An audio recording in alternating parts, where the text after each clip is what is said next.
Good evening, YouTube. So, today I got the Radley out. Let's see how well in frame I am here. Yeah, it should be alright. Anyways, so this is the Radley saw. I'll inset in the video here somewhere me cutting, because I was comparing this the other day against like the Submix. And this saw, it's slow. It's really slow actually. I'm not saying it's a bad saw, because I know for a fact that it's actually not. It is a good saw. Like my buddy Chris, his channel Indie Woods, he has one of these and he's used it quite a bit. The occasional little problem because of what it is, but he's had really good luck with it. I mean, it's a reliable saw. It's just doesn't have a lot of power, and I already know why that is. So this saw originally had a catalytic muffler on it, and just like the Forest King one that I had, the Beijing Banshee, just like that Proyama, the ones that have the really tiny, that have catalytic mufflers, have really tiny intake and exhaust ports. I've never timed one, but I'm going to do that for this one today. When I got this, I did remove the base gasket and raise the exhaust roof very slightly.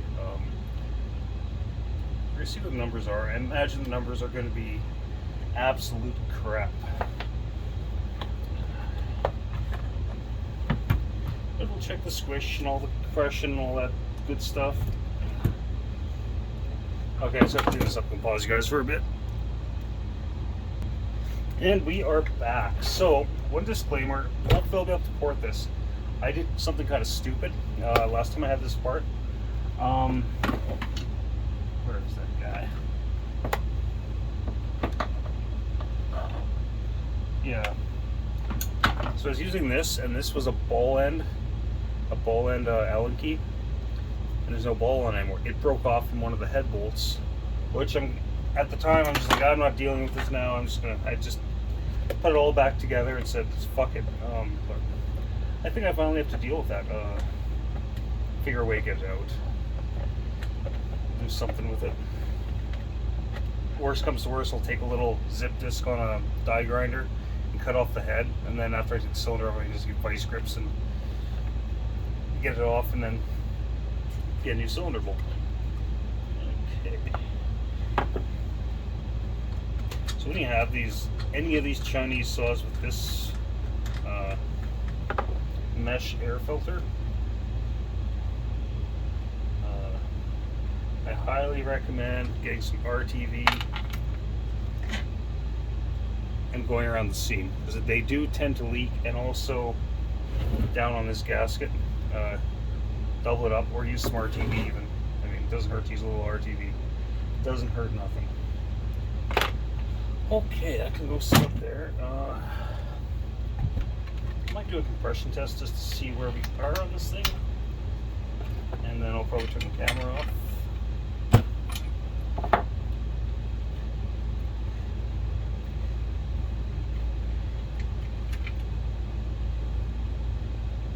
Spark plug looks pretty good. And where's my compression tester? Here we go.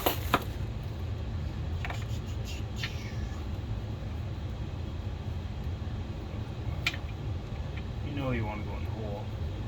There we go.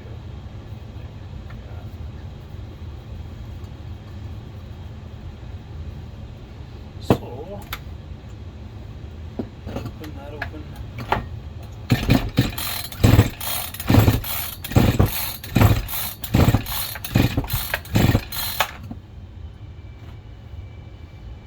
That's not too good.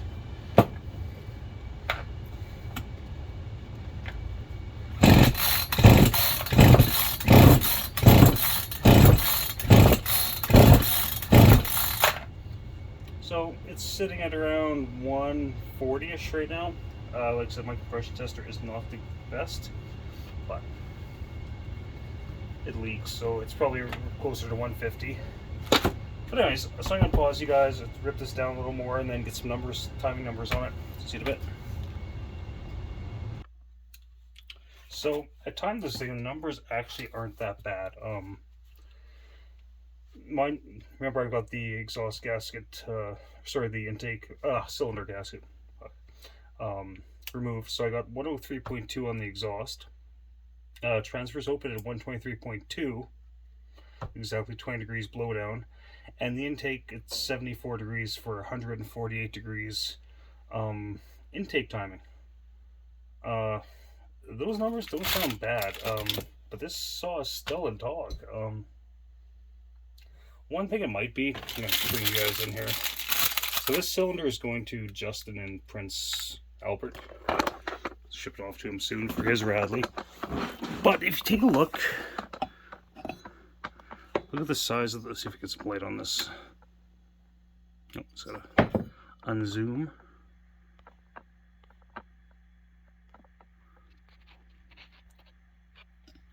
You see the size of the port there, and then look at the port on this non-EPA cylinder. I mean, look how much bigger and more open that is. So I think on this cylinder, providing I can get it off, I'm going to just widen the intake and the exhaust, raise the primary transfers a tad. But really, this should run better than it does, I think, with these numbers. But maybe the coil is limited on these ones. I don't know. So I just get the camera back up here. I'm not done yet. I want to check the squish on this thing. Turn that off. If I can find some solder. How thick's this solder? Hopefully the solder's thick enough to get squished.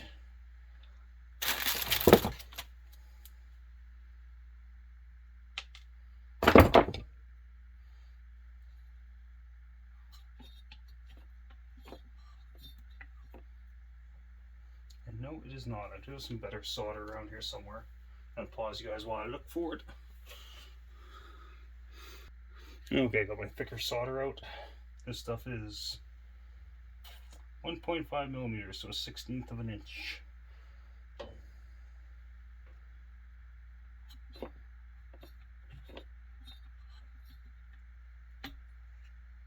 Okay, so calipers. Let's see where we're at with the squish.